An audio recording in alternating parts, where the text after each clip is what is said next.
Hello, welcome to episode 27 of Full Movie Podcast, a show where we talk about those long forgotten classics that deserve a rewatch. I'm Matt. And I'm Freya. How are you doing, Freya? I'm alright. Yeah, you're not feeling yourself at the moment, I'm are not. you? I'm a bit under the weather at the moment, but I'm soldiering on.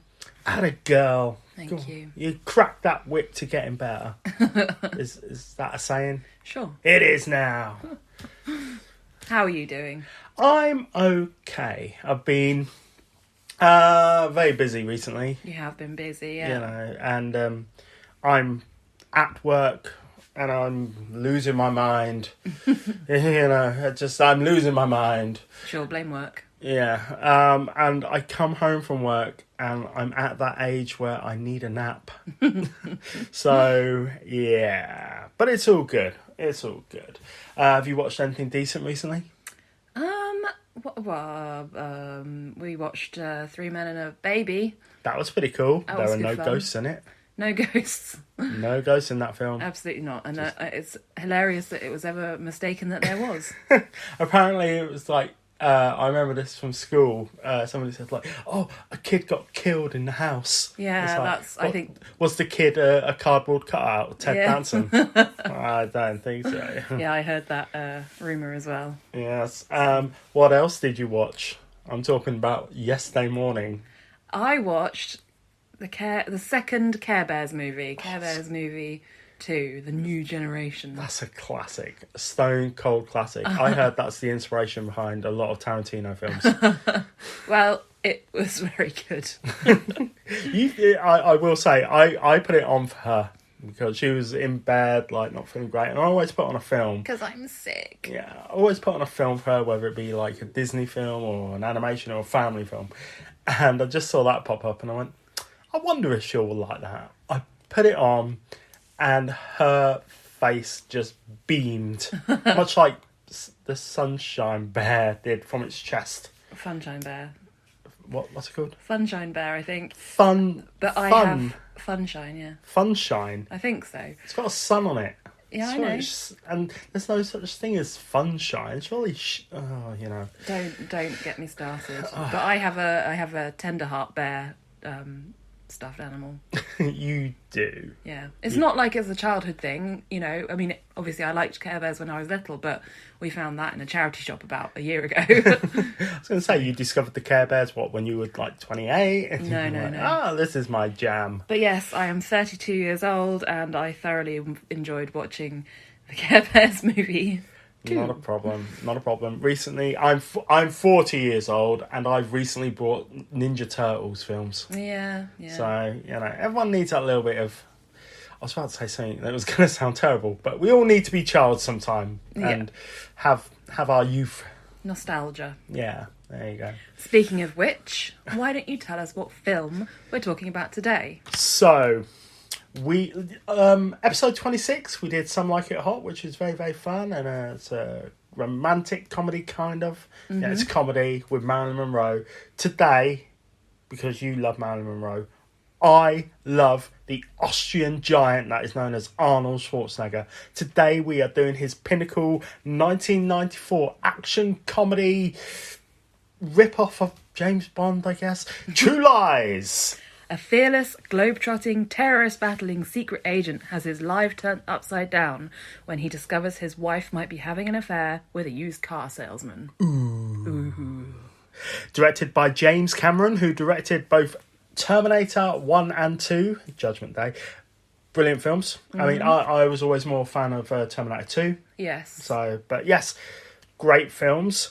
He also did Aliens, not Alien. Aliens, and that is my favourite one in the film.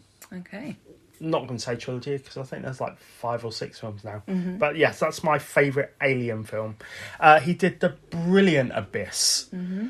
Bit long, but it's still fantastic. Mm-hmm. He also directed Titanic, a film which I actually think we should review as well at some point. Sure. Because I haven't seen that film for a long time. Me neither. And I remember it being good, a bit long, but still good. Mm. And also Avatar, which I don't like. Meh. Yeah. Bunch of blue people, that's it. It's just Fern Gully, that's all it is. Yes, it is. Fern Gully in space. Yes. Fern Gully with a budget. you know. Indeed. Oh, Fern Gully. I've got to find that one too. Really? Fern Gully? Is Yeah. that your jam? That's my jam, yeah. Okay. I'm saying jam a lot. It was written by Claude Zidi, Simon Mikal, Didier Kaminko. Kaminko, that's it. And also Jean Cameron. That's James Cameron. Oh, sorry, right. right. But it's based on a French comedy action film called Le Total. Cool. I hope I pronounced that Matt right. doesn't speak French, by the way. I really don't. And neither do I. No, but you should. I should. I do work for a French company, but that's what it is, man. You know, I don't. I know a little bit of French.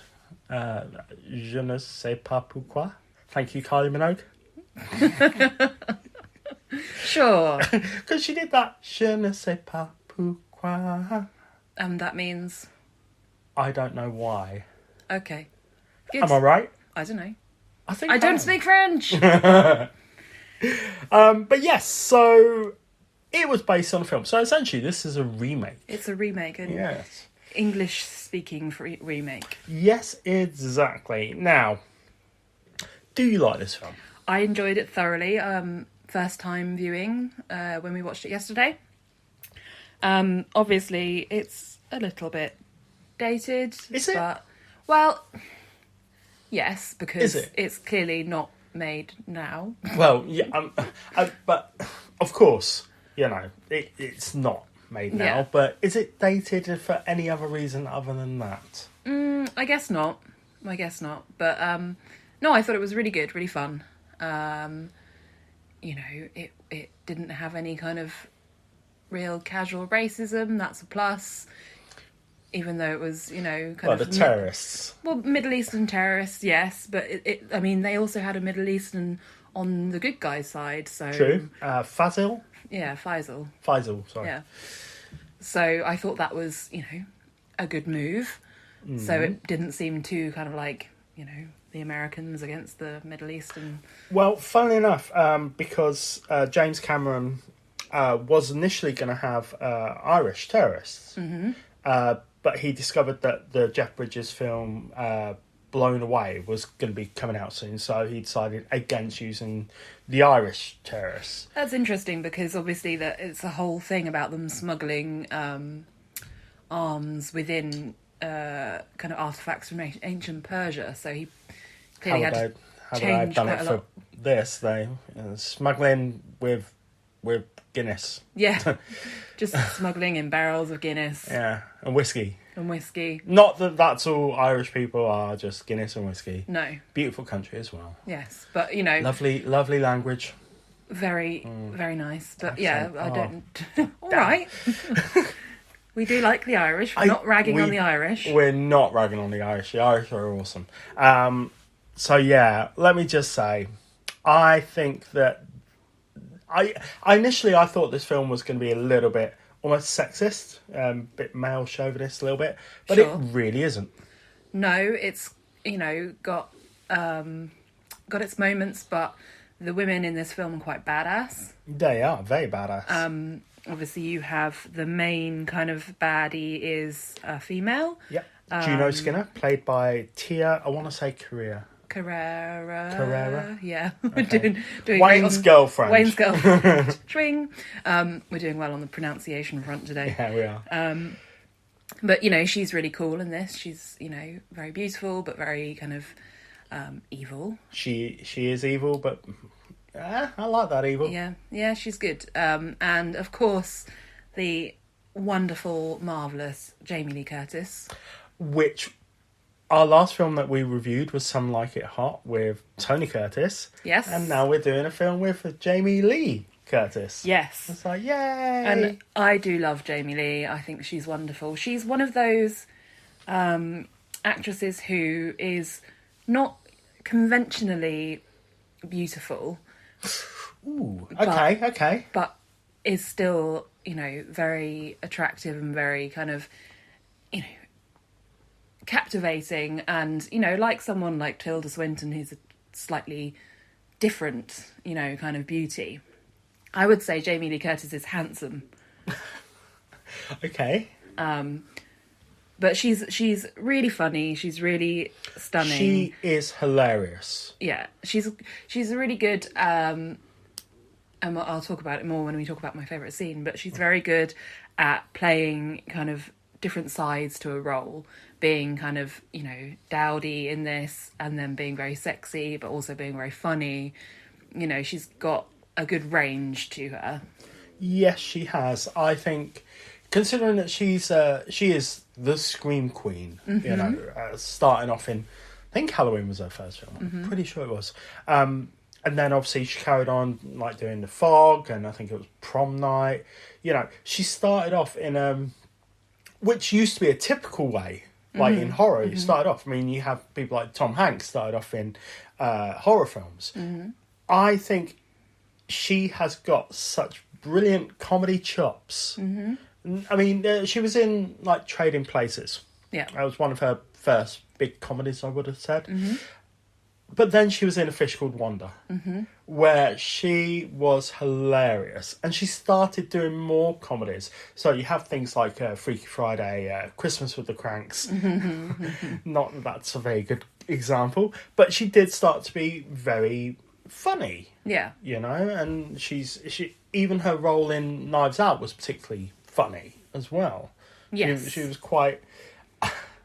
I don't know. She was just brilliant. I do love Jamie Lee Curtis, and I think Fish Called Wanda is her funniest film, but also she's really, really good in this film. I mean, like the line where she says, "I married Rambo." So that's kind of funny. Yeah, no, she's really good, and she's not kind of going back to the kind of gender equality. She isn't a sort of she holds her own. In the kind of precarious situations that they get into. Yeah, and really well. Really well, and she, even with the, even though she's duped by this used car salesman, she's not oblivious. She doesn't kind of completely fall for it, and she's not, kind of giving herself away to him. No, no legs akimbo in this. Yeah, and she fights him off, which is good. Yeah. Because he's really horrible. Well, let's come on to Bill Paxton. Yes. This was a very small role for the late great Bill Paxton, wasn't it? Was, yeah. So, and an interesting role because he's really slimy. He's especially slimy in this. Yeah. He had good range. I mean, yes, he'd done quite a few action films. Most of them with James Cameron, Aliens, Terminator. I can't remember the other one. This is the other one. Yeah. I knew he did 3. He also was in like Predator 2. He did like a fair few action films. Yeah. And then he started doing kind of comedy as well, which he did all right. I know that there's things like Twister was kind of like a family friendly film, same with like Apollo 13. But then he did something like Frailty. Which did he direct? Yes, he directed that as well with Matthew McConaughey. That's a great film. Frailty is a really, really freaky film. I do love that film. Have you got a specific film role by Bill Paxton that you like? I can't think off the top of my head. I don't know his. I mean, it's not one of those people that I have on my radar that much. But how about you? I mean, I think it would be Frailty, though. Also, I do like his role in the Limp Bizkit music video "Eat You Alive." Right. Which is actually it's a good song, actually. I'm not massive. I used to love Limp Bizkit, but I'm not a massive Limp Bizkit fan. But yeah, he has done like quite a few decent roles. And I think Frailty is probably my favourite. He's done some very random films like U571 and what's the gorilla one? Mighty Joe Young. Thank you. So glad you knew that. But yeah, he's done some good roles. He was very serious in Frailty, Simple Plan. Oh, what else has he been in? I can't even think. He's such a great actor, but I can't even think. Of course, he's in Titanic. Yes, of course. Thank you. Yes, Titanic.